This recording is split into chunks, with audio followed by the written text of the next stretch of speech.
Este es un ejemplo claro, no sé si lo habéis visto en las redes. Es más o menos. Este chico, tienen una prueba, este es un vagabundo que lo han convertido con una asesoría de imagen en este hombre es electricista, por cosas de la vida se vino abajo, no hizo nada. Bueno, pues fue ponerle así y empezar a trabajar. Esto está en las redes, ¿eh? O sea, no es una cosa que me lo invento yo. Bien, aquí tenéis el del Banco de Santander y aquí os tenéis a vosotros. Puede ser este. A ver, yo con este chico me iría de copas, muy a gusto, y estaría súper divertido, pero este hombre te da una esquina desjuzgado. Solo por la presencia.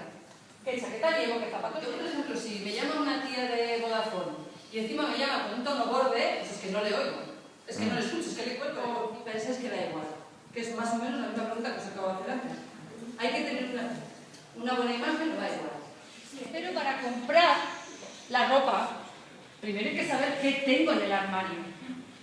Porque lo que no voy a hacer es comprar y comprar y comprar. Esta tía está, lo cual. Pero eso lo hacemos con todos. Si entra alguien por la puerta, ya, si estáis trabajando en tienda, cuando viene un cliente por la puerta ya le estáis juzgando, ¡pam! Sin abrir la boca. Las que estáis en tienda, ¿sí o no?